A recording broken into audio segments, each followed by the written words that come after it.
Welcome, friends, to Faith in Healthcare. What you're about to hear is a recording from one of the breakout sessions at our recent CMDA National Conference, a discussion that I hosted alongside medical student Bethany Taylor on mentoring that is worth sharing with our listeners. Bethany's a medical student on the verge of beginning her own residency, and she joined me at NatCon to speak about a topic that is close to both of our hearts. We're going to be talking about what Christ-centered mentoring actually looks like in the healthcare setting, the biblical case for investing in the next generation, and what it takes from both sides of the relationship equation to make it work.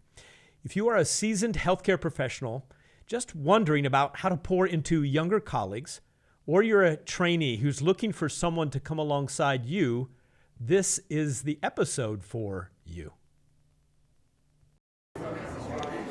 Well, I'm so grateful that you've decided to attend our session, this breakout session. As you may have heard this morning, I'm Francis Nuthalapati. I chair the Mentoring and Discipleship Commission, and this is the first year that the Commission has a track at the National Convention, and we're real excited about it.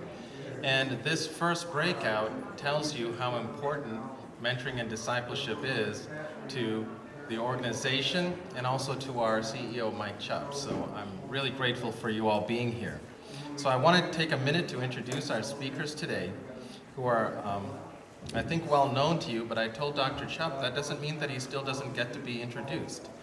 So our first speaker is Dr. Mike Chubb, who is a U.S. board-certified general surgeon who completed his BA at Taylor University in 1984, his MD at Indiana University in 1988, and a general surgery residency at Methodist Hospital of Indiana in 1993.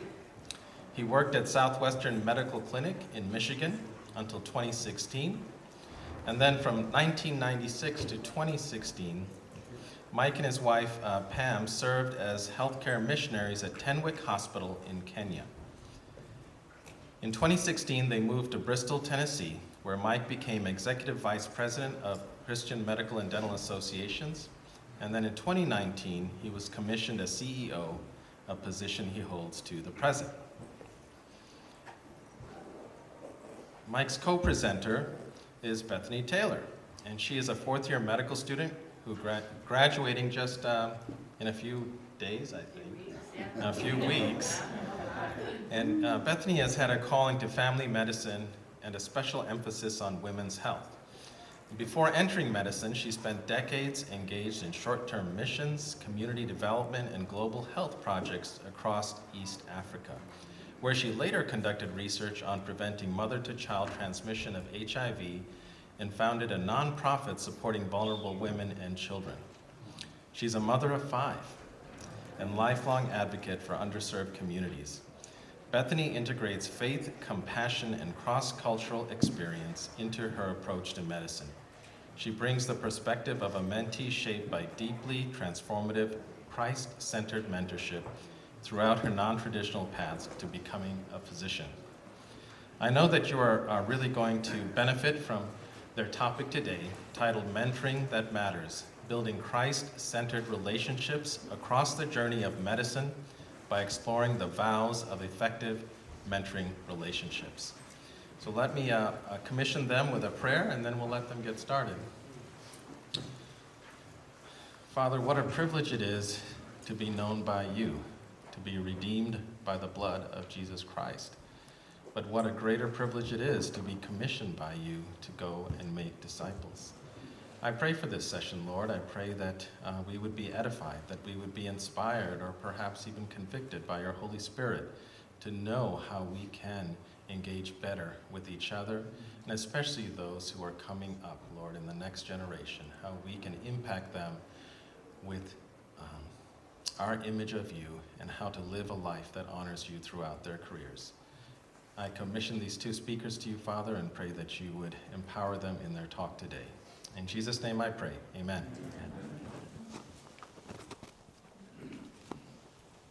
Amen. Well, thank you for the welcome and introductions. We are very excited to be here today and this is a topic that's really close to my heart because I have been deeply impacted by mentoring relationships and Christians who have poured into my life throughout. So this is a talk that I'm privileged to give with Dr. Chupp here. And in preparation for this, we both realized that we have an understanding of Swahili. So we're going to start by saying hamjambo. Jambo, hatu jambo. Hatu jambo. And you would all respond the same. And it's basically, do you have any problems? No, I don't have any problems. So we're going to get started. Amen. Amini. Amini. Yep. Buana asufiri is praise the Lord. So let's see. This is going to get me to the next slide. Perfect. Okay. So we have some learning objectives here. And I'll put these out here real quick for us. But basically, we want you to understand the role that mentorship for healthcare professions and a means of discipleship and spiritual growth in domestic and cultural settings. We want to describe the key ingredients of a fulfilling and successful mentoring experience using the VOWELS framework, and identify the essential commitments required from both mentor and mentee to ensure the relationship is intentional, accountable, and Christ-honoring, and apply faith-informed practices such as prayer, transparency, and reflection to strengthen mentoring relationships and nurture resilience and legacy. So Dr. Chupp is going to come, where this is going to be kind of an interactive, like I have some slides, he has some slides, and you'll get to kind of hear a little bit from both of us. Yeah, thank you. Thanks, Bethany. Yeah. Can I have that card? So Bethany has never been my mentee. And I have a feeling that if we had actually had a chance to, that we would have probably spent half of our time sharing in Swahili. And maybe. So Bethany was the only American medical student to go to Arusha for the last World Congress. The only student we had. So she had a lot of attention from students around the globe. And that's because she was serving in Tanzania at the time. So this is a lot of fun to have worked together with Bethany to put this together. I want you to think about, those of you who've been to many national conventions, maybe those of you who've come for 10, 12, 15, 20 years, to think about the different MCs who, over those years, have helped us through the national convention. Gene Rudd, I was there, Jamie Campbell, Jeff Barrows, and now Julie Rose. Every single one of us did it differently, had our own little flavor. And every one of us who engages in mentoring does it differently. It looks different depending upon the situations for our healthcare settings. And every mentee is different. And so when I look out over here and I see some folks who are at least a decade ahead of me and probably have done 10x the amount of mentoring in their careers that I have, I think, and I've said this on the podcast with Darylyn and with Francis when you were my guests, I think there's absolutely no excuse for every member not to be a mentor. Absolutely no excuse. Now, I know this. I know that not every member is a mentor. I'm pretty close friends with a lot of members of CMDA, and I know the number of them are just heads down, doing the work, and mentoring nobody. So, and I've given this talk in a number of settings in which I asked people to raise their hands. After a while, I stopped doing that because it was kind of embarrassing, actually. The number of people who would raise their hands that would either in a mentoring or a mentor or mentee relationship. At most in the room, in a room full of healthcare professionals, at most it would be 50-50. In many settings, it would be maybe 1 in 5, 1 in 10. And so I think it's all something, there's no one who's going to disagree in this room that mentoring isn't necessary. The thing we do add, because of the commission, is discipleship. So, of course, you mean to tell me I need a mentor? Yes, of course. And we need mentors to come and sign up. And so why mentoring talk? Why does it matter to me? Because, man, there are just tons of men and women who have invested in my life. Dr. Bob Wesche, the first surgeon at Tenmark Hospital, showed me how to be a missionary surgeon. Dr. Dave Stevens showed me how to be a Christian leader. Jim Teeter, a surgeon from Pennsylvania, and then 2 pastors, leaders at Tenmark Hospital, who also mentored me as a younger missionary leader at Tenmark Hospital. And then I had stateside influence at Southwestern Medical Clinic. Dr. Bob Schindler, I talk about him quite frequently because he's probably the number one reason I was willing to say I would take this role, because the only reason that he was not the executive director or the CEO of CMDA is because this younger dude with a brown fro named Dave Stevens got the job and was selected instead of Bob Schindler.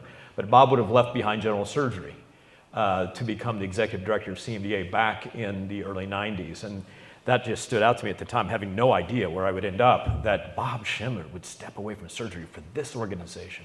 So he mentored me as well. And of course, Ernie's story and being at Tenwick, where training just exploded from about the time I landed at Tenwick at the end of the first year of internship training. And from there, the training just massively grew. This was in 2011, around the circle, the entrance to Tenwick, and just so many, both American students, Kenyan students, American residents, Kenyan residents, and so many around in my life that I could be a part of mentoring. This is a picture of Bob, his tombstone. The greatest privilege in the world is to serve Jesus Christ. Now, I went through, this is a big part of my story, I went through 9 years of training in the Bible Belt. Okay, many of you think that you're in the buckle of the Bible Belt and all that stuff, but Indianapolis was the Bible Belt, and lots of Christian faculty who would take me out to lunch and invest in me. But in terms of demonstrating spiritual ministry in practice with patients, no one showed me how to do that. Not until I got to Southwestern Medical Clinic and saw Bob Schindler do it with patients. So I'm so grateful. It took me till my first year of practice before anyone demonstrated it for me. But I'm so grateful for Bob taking me under his wing, though he was one of the busiest guys around. He still intentionally mentored me, and that's my daughter, Kayla, who's now a hospice nurse in Eastern Tennessee. But also, the concept of mentoring was just kind of catch as catch can, the expectation you would do it, but absolutely no formal training whatsoever. Nothing, there's no mentoring academy at WGM. It was just do it and figure it out on the way. And so finally our mission said, we need to have a curriculum. We need to do this right. And so my wife and I were part of a group of 7 couples who were taken through the very first training at WGM to formally become missionary mentors of younger missionaries. Dr. Ben Roberts and his wife Jenny, he's a retinal surgeon that ended up spending 14 years at Tenwick, were our first mentees after we had this training. And so it was great. Everyone was excited, and it was in demand. And here's my executive coach, mentor. He just retired at WGM just 2 months ago, Dr. Dan Schaefer, who's been coaching me for the last 6 years as my executive coach. So they must increase, we must decrease. I think it's a really great mandate that John 3:30 that John the Baptist said about those who are following us, dying to ourselves and investing in the next generations. And Pax uses this verse all the time, 2 Timothy 2:2, preparing post-grad African physicians to serve in Africa. It's their context, and these faces on the screen were just very dear and wonderful mentees. They taught me a lot too.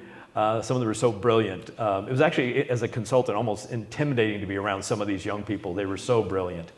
And then here's my current mosaic of mentoring experiences from all over the map, starting with Eric, who's been in West Africa, very strong Muslim area, who's becoming an empty nester, saying goodbye to kids. And so MedSend hooked me up with Eric just to help him walk through what it's like to say goodbye to kids and make decisions about whether we should stay or go back to the States. So this is a very senior mentoring relationship, all the way down to one of my missionary nephews, Will Manchester, who's got the job of development for, it's an organization that supplies vehicles for missionaries who are home on HMA, Homeland Assignment, and I've been mentoring him in sort of an executive position. He's a very talented mid-20s, and within 5 years of maybe becoming a CEO.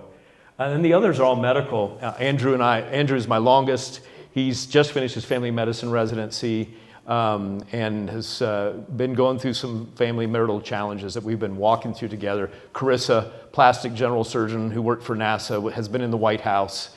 And she came along at just the right time after I gave this talk for ICMDA on the Thursday webinar series. And Sherry Falkenheimer, always good for poking me. She asked the question online, all your mentees are men. What's wrong with mentoring women? I said, that's a really good question, Sherry. And just shortly after she asked me that question, Carissa came along at a retreat that I was speaking at, and she said, I love memorizing scripture too. Can we come alongside? Could you tell me your techniques and help me and study the word together? So Carissa, and by the way, she was not married, about 32, 33, and she said, my first prayer request is that you would pray with me that I'll find a man. Now, I can't guarantee you that my set of one can attribute to anybody else. But within 2 weeks of my praying for her, she met the man, and she's now married. So that worked out well for her. And then Lane is a first-year M1 and I always like to link with a medical student locally, and he's teaching me a lot. Chinese ethnic background, family not Christians. His wife just came to Christ a few months ago, and we were praying for that. So anyway, that's my little collage of mentoring, current mentoring experiences. So who or what is a mentor? A loyal friend, confidant, advisor, teacher, guide, coach, role model, entrusted with the care and education of someone else very dear, has knowledge or expertise to nurture another person of ability, and is willing to give what he or she knows with absolutely no expectation, though it does happen, of reciprocation or remuneration. Because I frankly think that bidirectional benefit here is what makes it sustainable and most fun.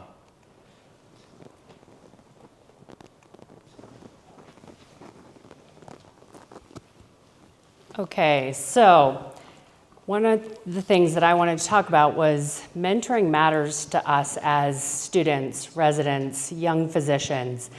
And I want you to take this picture of, I actually went to medical school when I was a little older, okay? So I was from not driving with, I got married not in the 1900s, but the early 2000s when we were still using paper maps. And my husband and I got married, and we drove from northern Maine to Dallas, Texas using a paper map, completely directing ourselves.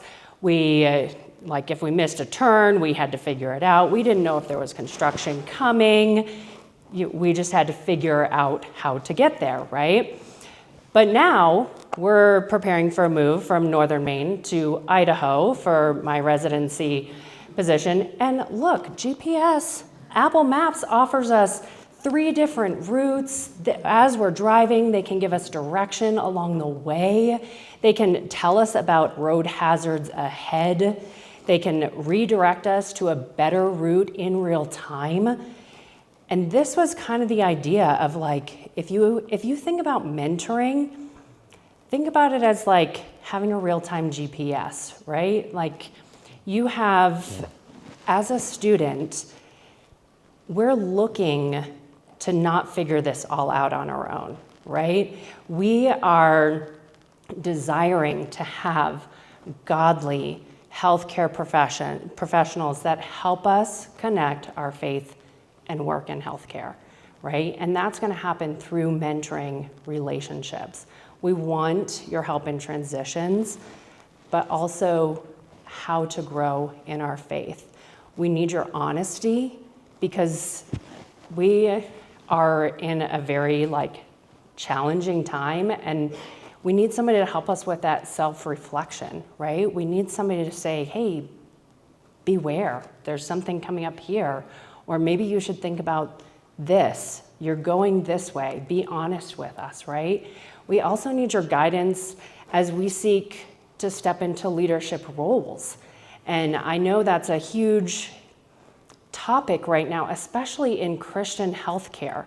There's this divide, right? There's all of the people who have gone before and led CMDA and are making these huge impacts, and then their students, and then we've talked a little bit about how there's kind of this loss in between the students and residents, and then where is this kind of 25 to 40 crowd, right? So I want to encourage you that we are looking for your guidance as mentors. And now to speak to the students, the residents, the young professionals. mentorship is talked a lot about, right? Like we're all told we need a mentor, but I think it's good to stop and think about who or what is a mentee, right? So a mentee is somebody who's focused on growth, or somebody who seeks guidance, feedback, perspective from a more experienced mentor. A mentee is actively engaged. They come prepared with questions and knows the areas they want to grow in. We're not just showing up and saying, hey, will you be my mentor and teach me everything you know? Well, that's not helpful, right? Like we are looking for a specific ask, right? So mentees, we need to follow through on advice that's given and start applying what we're learning, right? We're not just taking up our mentor's time, right? Excuse me, we're also taking ownership of our own development during this time. So we're not idly sitting by like this little seedling just saying, water me, give me fertilizer, like we know we need that, but we need to ask and request and be there ready to grow. We also need to know we're really not all that yet. We have a lot to learn, and sometimes we don't know what we don't know. And so that's part of the ask as a mentee. We're humble, we're being proactive in our own development. And so that kind of leads into this, like, who is responsible, right? So one question that I've gotten from a lot of students is, how do I get a mentor? Well, ask. Just ask, right? Like, you have to know. I don't know many doctors that are just going to pursue, like, walk up to a student and be like, hey, can I be your mentor? It doesn't really happen that way. In med school, it might happen like you're assigned an advisor and you have a mandatory, like, once per semester meeting with that person. And maybe that is like an intro to a mentorship relationship, but you need to find those that you need to prepare for that, you need to initiate that, and then you need to be ready to cultivate that relationship. And I wanted to kind of speak to, like, where are we finding these mentors, right? And what I found is that most often these relationships, they form organically from, like, relationships and those that are close to us. So ask yourself, who am I surrounded by in my CMDA groups? Who are physicians at my church? Are there physicians at your school that you have found out that are Christians that could mentor you? And so I want to challenge you to be bold in taking that initiative, and that's going to be to your advantage. Sometimes you need to maybe not just send a, hey, I'm looking for a mentor email and hope that they respond, right? Like, sometimes you have to be persistent and show a commitment and a dedication to being mentored. So a challenge to the students, residents, and fellows and young healthcare professionals. First of all, pray. Pray that the Lord would bring the right mentors into your life, right? Because He knows what you need, and you might not even know what you need, but we're praying that God would bring those people into our lives. Be bold, step out in faith, and pursue those mentors. Look around for those who are living the life that you know God is calling you to. One piece of advice that actually I think you gave me, Dr. Nuthalapati, was when I was looking at residencies, he said, look at those that will be training you and ask yourself if those are people you want to be like. And that kind of has just been on the hamster wheel in my mind, right? Like, as you go, like, you become like those that you're surrounded by. So if you are looking for a mentor, ask yourself, is that somebody that I want to grow to be like? And then the challenge is to be willing to listen, to take advice, and to change. And then also, one piece of advice too is that, like, understand as a trainee that not all of your asks will lead to this like long-term mentoring relationship, right? But that ask could be a potential networking opportunity, right? So when we are asking a doctor to mentor us, or a healthcare professional, or a dentist, or anyone, and I think Dr. I'm trying to lead into his next slide here. So it's not always like you're asking them to commit to a 5-year growth development plan as your mentor, right? You're saying, okay, let's see what this could be. Yeah. Thank you. Nice. So I have a concept that as I became CEO, Executive Vice President, CEO of CMDA, and even before that, kept getting asked to meet with someone because of their interest in missions or surgery or both, or other things. And so I came up with this cameo mentoring, or a mentoring date, if you will. And really, it's a minor part played by a prominent performer in a single short scene of a mentee's life. Just a very short scene. Now, this could go on and become something else, but in my life, usually it doesn't. Like I showed the slide in my CEO challenge, Isaac Noof, who ended up at Kapsawar Hospital in Kenya, and I had a cameo with him. And the thing about a cameo, if you're a mentee, listen and ask questions about their story. Hopefully they'll ask you questions as well, if they're a good mentor coach, and go through the training through one of our mentoring with a coach approach that we have available. Ask about resources and training that they might recommend. If it's at a distance, a remote Zoom, which it often is, ask them who they would recommend in their region or even at their site, who they think would meet their needs, help them achieve their goals. And so we're networked. I mean, depending upon who the individual you're having this date with, this cameo with, may be able to take you the next step. And so I like what Bethany just shared. Who do you want to become like? And Morgan is here in the room, and I'm just, he mentioned to me about finding a mentor, an OB at Morgan, Chase, at San Antonio. And there were 2 OB faculty. And one was a guy like him, and one was a lady. And the guy really had nothing to do with integrating faith or fighting for life. And it was, people kind of knew that he went to church. And then there was this woman. And though maybe he would prefer a guy OB to mentor him, this woman was like what he wanted to become. And so she became his mentor. Ask them to pray with, and for you, and if possible, keep the door open for future conversation. So for you mentors out there, this could be a pivotal role. There's a saying, great big doors open on small hinges. This cameo mentoring serves as a small hinge that can open a great big door in a future mentoring relationship with that individual, with someone that is really close by. So moving on to the vows, or making oaths.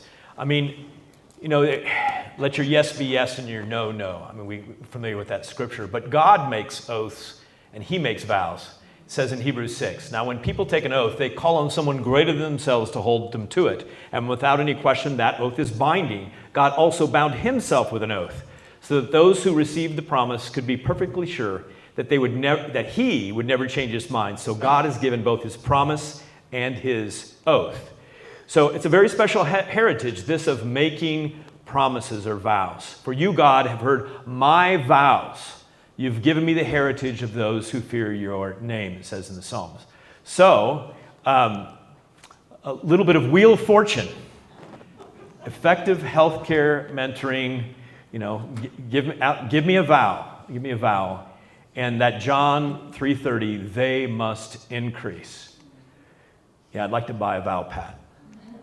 So the vows of effective mentoring relationships. And you're all familiar with the short Hebrew EL. What does it mean? God. This is a vow before God. These are vows before God. A-E-I-O-U and sometimes Y. Now there are coaching faculty in the room, And I know here in a few minutes they're going to spank me for using this question, why? Because they say it's not a good question. But you'll understand it here in a minute. So the vow before God, A. The vow before, I am going to use basic alphabet blocks because these are fundamentals of successful mentoring. There's nothing really incredibly difficult or complex about these. May not be complex, but they also may not be easy at any given time. They're foundational, critical.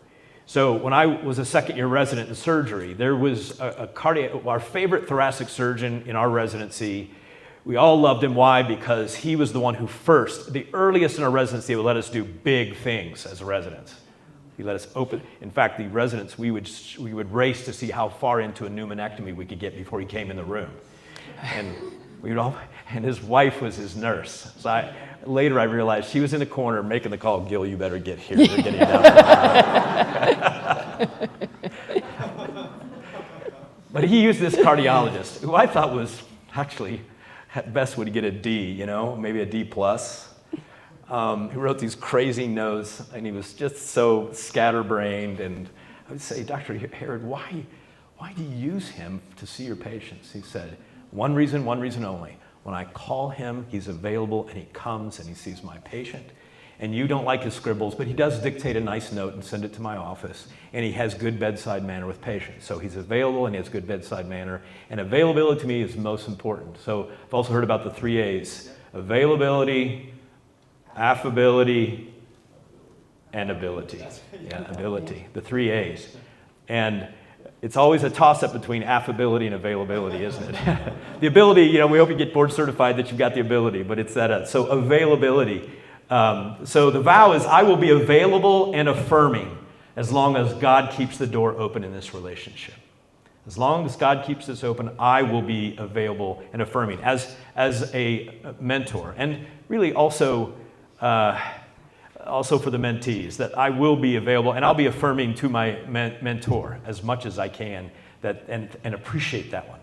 So the vow E, I'm going to go through these quickly. When I have a full hour and do this alone and not do it as a team, I've got research papers and stuff like that I throw in. I'm just going to stick to the basics here because hopefully, Bethany, we'll have a little bit of discussion at the end, and some people make some real gray hairs in mentoring from the commission can make some comments. But the vow before God of E, I will share my experiences as well as my expectations with total transparency. It's bidirectional. This is a vow from the mentee. It's a vow from the mentor. I've learned this especially recently with Lane, who's my med student. I had a really crummy week of anger. So I said, wait, Lane, I gotta confess some things to you. My wife and I have already worked through this, but I want to tell you. He says, I'm not perfect.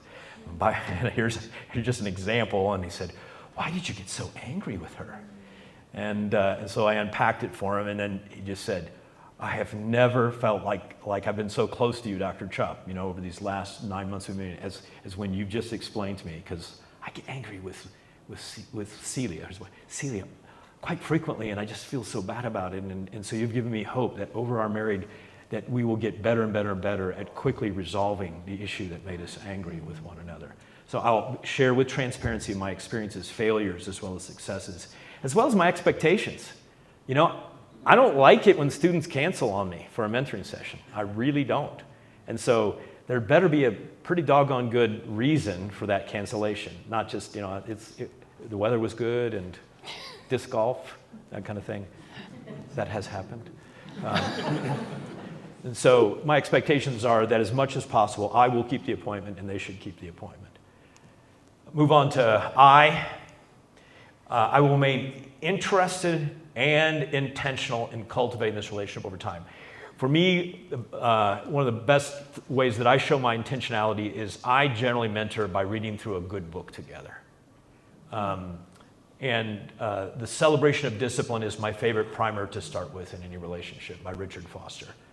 And I just learn every time I read through that book with a mentee, I learn something new from Richard Foster. So that's my intentionality, that we prepare, we read, and I make notes of questions to ask.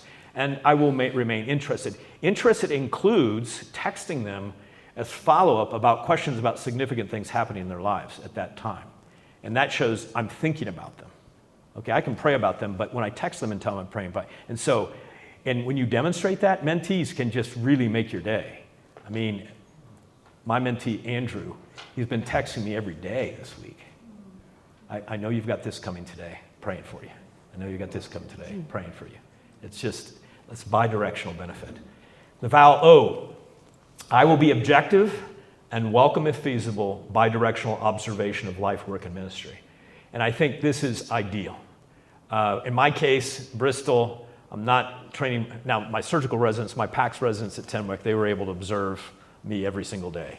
And now I don't have as much the ability. So those of you who are inside medical schools or residency training, you welcome, it's really important to welcome their observations on how you, and I did leave in, and I'll be objective and welcome.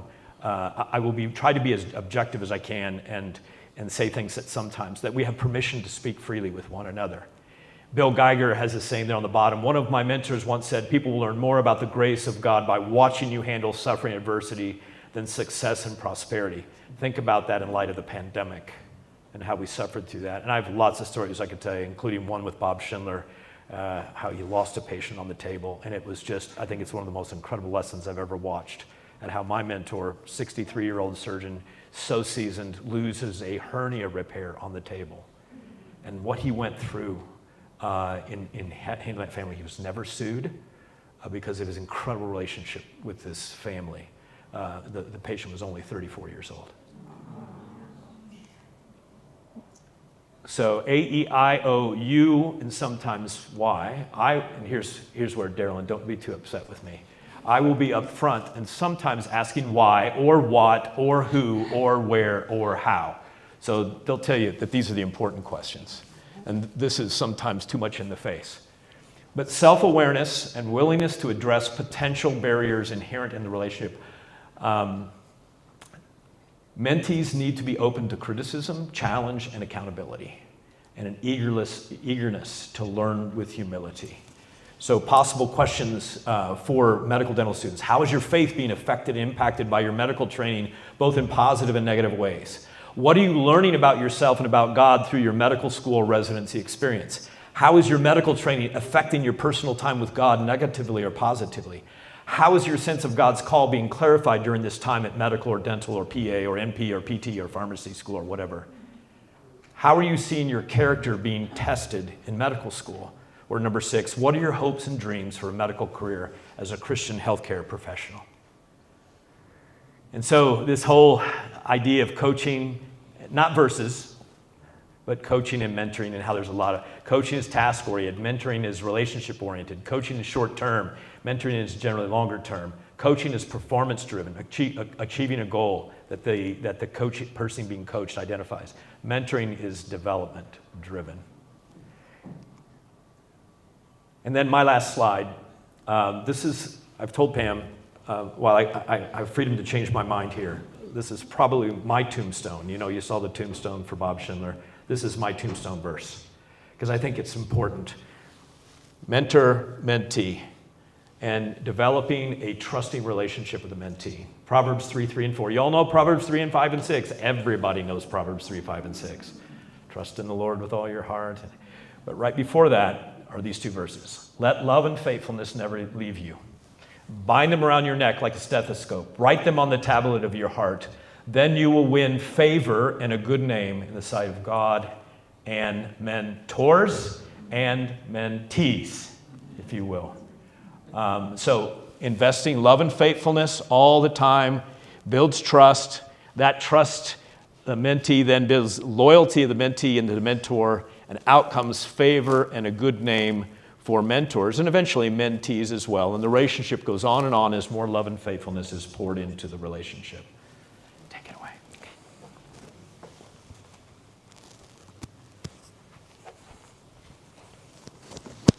Okay, so we didn't want it to just be, here's some advice or here's some points, but we want to also leave you with a lot of resources, right? So the Mentoring and Discipleship Commission is an arm within CMDA, And I wanted to kind of start with the mission statement there. The mission of the Mentoring and Discipleship Commission is to build an active community of Christ followers focused on impacting the spiritual and professional identity formation of healthcare trainees by these ways.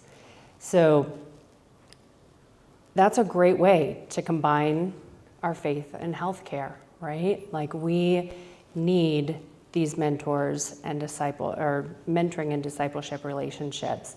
So right here, if you click on the resources, you find all of this great information. So I've been challenged throughout my life. Like, I think we probably all get faced with opportunities to do something and have this moment of like, I can't do that. I'm an imposter. I would be an imposter. I'm afraid, like, I'm not equipped, right? So here's some equipping material, like for you to look at. But on the site here is all this information, and we have a whole bunch of the mentoring guides in the back here, and they're going to be on sale for like $10 today, I think. And there's a QR code in the back, or I think Dr. Francis may be accepting cash as well. But on the page too, there's questions, like questions that Dr. Chupp just went over. What are questions that you should be asking your mentee, right? So that's one great resource that we have. Another one is the Mentoring Academy that was recently started. And you guys have just accepted your third class of, like, it's a full year-long kind of fellowship of learning to be a mentor. And then coming up, Dr. Darylyn Falk, she's going to be giving a session 2 after this, right? So, but for students, she is offering coaching sessions, and it's a commitment of July to December. And you can find this registration information on the CMDA, like under the events main page, right? So there's lots of opportunities and resources for us to be equipped to be mentors and to be mentored. And then we want to leave you with a challenge to do something today. So we have on your tables QR codes for mentors to fill out a form, and for mentees or trainees to fill out a form, because we want to start helping people connect in these relationships. So going back to that kind of like, you might be scared to step out and do something. Somebody once asked me, like, how have you done all of these different things that you've done? And sometimes I say, well, I've learned to do things afraid, right? Like, it's not like I've gone and like, oh yeah, I've got this figured out. But you learn to say yes, and you learn to do something maybe when you don't even know how to do it, but you're finding the resources and you're growing and you're trusting in God to equip you in each season of your life to be that mentor, to step in and have boldness to ask for that mentorship. So we are encouraging you to sign up today and take some action in saying, I'm willing to be a mentor. So you'll go to a Google Sheet, and basically what we're hoping is that there will be physicians that'll say, hey, I'm in this area, I've been in this specialty, I'm willing to be a mentor. And then students, trainees can put their information in on the other side. And after the conference here, what we're going to do is send out like resources, like the resource pages and what we've kind of talked about, and allow students to reach out to physicians who have been or who are willing to be mentors. And putting your information in here doesn't mean that you've committed to every student that messages you. It's saying, hey, let me see how God is leading me to become a mentor and field those questions. So here's kind of our last slide. Dr. Chupp and I are willing to, have emailed. I guess people email us. I think you put yours on there, so I put mine on there too. But we just also wanted to just leave a little bit of time here for questions, discussions, and go from there. Thank you.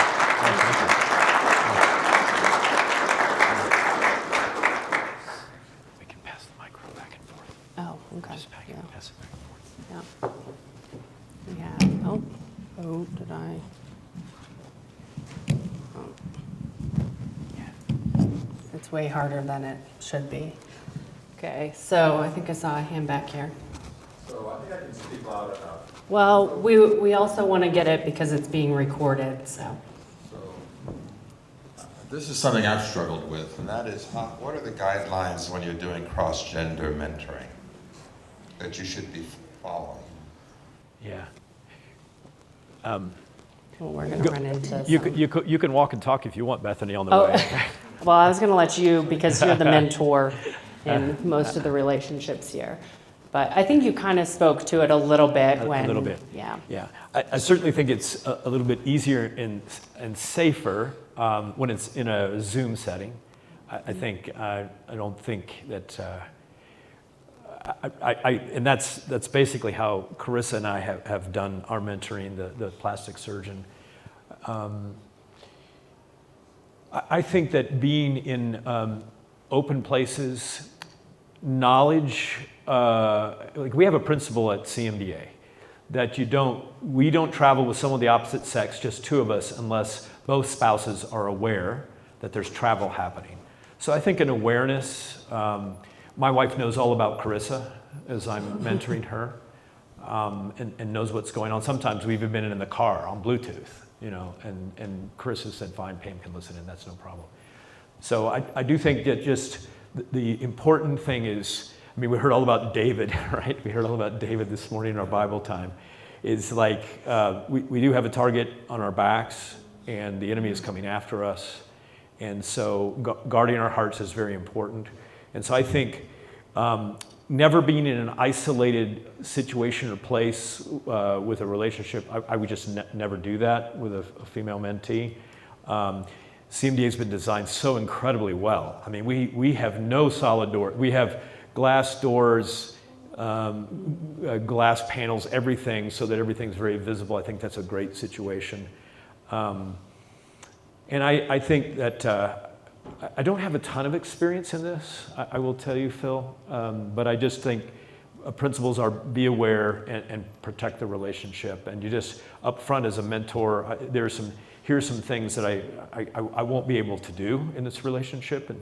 And I think that there's just going to be a big smile and a sigh of relief from, as a guy mentoring a gal, there's going to be a sigh of, oh good, he's thinking about this and is going to take care of me in this relationship. Other thoughts?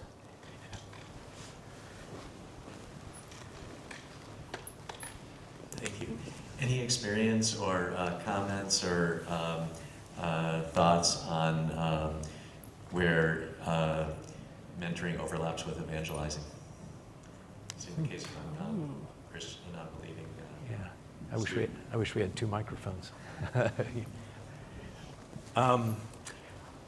Any of the commission members can feel free. I think you're probably the best person here to answer this question. That is such a wonderful question, and I had the privilege of serving as a clerkship director at a medical school for a decade. And the sessions that I had with students that came in for advising were such a great pathway for mentoring and also evangelism. And my wife and I started holding an annual event at our home where I would give a talk called Navigating the Residency Selection Process. And so she'd cook a delicious Indian meal. They'd all come. We'd get a dozen or a couple dozen that would come. I'd give the talk, and at the conclusion of the talk, I would give my testimony. Now, it was happening in my home. They were coming of their own volition. I was giving them evidence-based information that was of practical use to them. And in exchange, I also shared some other truths with them. So I found those to be great pathways to initiating those kinds of relationships. And often after those meetings is when students would then come and start asking me deeper questions. So yes, I think that's a great way to do it. Yeah, thank you. So let's do this. Either Bethany or I will repeat the question, but just go ahead so we can save time. Just go ahead. Somebody raise their hand? Yeah. Just wanted to ask if you have, as a mentor, experienced something like pre-COVID mentees and post-COVID mentees. I have. Actually, pre-COVID mentees would be enthusiastic, come without being called, and post-COVID, they're on their phones, they don't attend. And one of the issues is we can just let them be. As you said, the mentee doesn't pursue, the mentor doesn't pursue the mentee. I think I've been forced to pursue the mentee because he or she is going to be taking care of me. So I think we have to change that. Okay, pre and post-COVID mentees. And so I want to make sure I fully understand, Dr. Propose, what you're saying is that you're saying we should be pursuing them as mentors? Yeah, my struggle with that, as we suggested, is that to me, it doesn't bode well for the long haul. Gene Rudd often has complained to me that over the years with his relationship with Eastern Tennessee State University, he's often offered, when he goes to speak to the medical students, I'm an OBGYN, I love to mentor and to be in a partnership with you. And he said the students often usually don't reach out.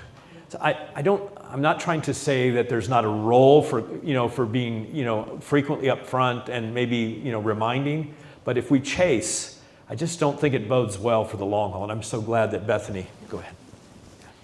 I was just going to say too, I think that can be set up front, right? That's where you're setting clear expectations. Right. It's maybe the 3 strikes you're out, but like as mentees, you have to realize you're asking somebody for their time, which is very valuable, right? But as a mentor, I would really encourage you to say, like, I have a 0 tolerance policy for you being on your phone while we're in this session, right? Like, this is time that I am willing to invest in you. And so that expectation right off the top, like most medical students were like pretty like high aimers. We want to look well, like we're probably going to eventually ask you for a letter of recommendation, but set that, because I think a lot of them will rise to that challenge, and then also hold them accountable, right? Because as a mentee, we're looking to grow, right? And if you see an attitude of like casualty in your mentee, if you see an attitude of like indifference, call them out on it, because if they're in that relationship, they should be there to grow. Yeah, good answers. Caleb?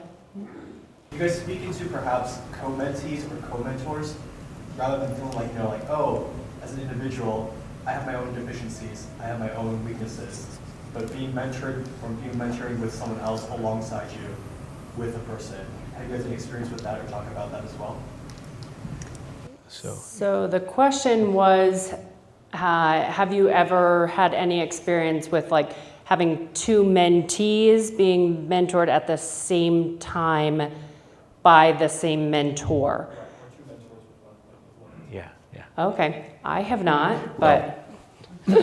I know that at the Mentoring Academy, some of the faculty prefer. I think, Patty, you're shaking your head. I think, haven't you guys been involved in multiple, 2-on-2, hasn't it been even? 3. Would you like to talk about this just a little bit, Patty? Yeah, it was the first year of the academy, and we just decided to do it that way. And it was rich and fun, and we all got to know each other better. And so I would say, yeah, it could really work if it gets organized that way. I had one question, and that for me, the struggle is to understand the younger generation. And so I would love you students to help us know, what your thinking is and how to reach out in a way that we can connect, because I'm at a loss to understanding, post-COVID, that was so hard for you in training, and how can we be on the same page? Because sometimes I'm just confused as to, okay, why aren't they answering me, or whatever. So that would be really helpful for an article or something. I know Elise has talked about it, which has been good. I want to tell you about an amazing resource that's less than a month old. So someone who has really spent a lot of time with Gen Zs is Wes Earhart. Wes did the most phenomenal chapel just a few weeks ago at CMDA, and it's on the all of our chapels get recorded on the CMDA Go app. And I swear to you that it was a recording. He did it on video for us because he had to travel. I swear that he recorded it at 1.3x or 1.5x because it goes really fast. The nice thing, I guess, on your phone is you'd be able to slow it down a little bit. But I think he was trying to go at a Gen Z rate of speed is what he was trying to do. But fantastic insight. But I want you to answer this. So I want to make sure I'm understanding your question correctly. Like, there seems to be a disconnect of maybe you understanding what we want or need out of these relationships. I will say, I think, well, I kind of have to remove myself a little bit from the generation below me, but I've been colleagues going through medical school at the same time as some of the 20-year-olds. And communication happens very differently, right? Like, I had to have conversations with people, and a lot of relationships are happening electronically right now. And so there's a gap, and I think sometimes too, like, we might ask advice, and maybe you've agreed to be our mentor, and we're okay if you respond in an email, maybe with some answers to our questions.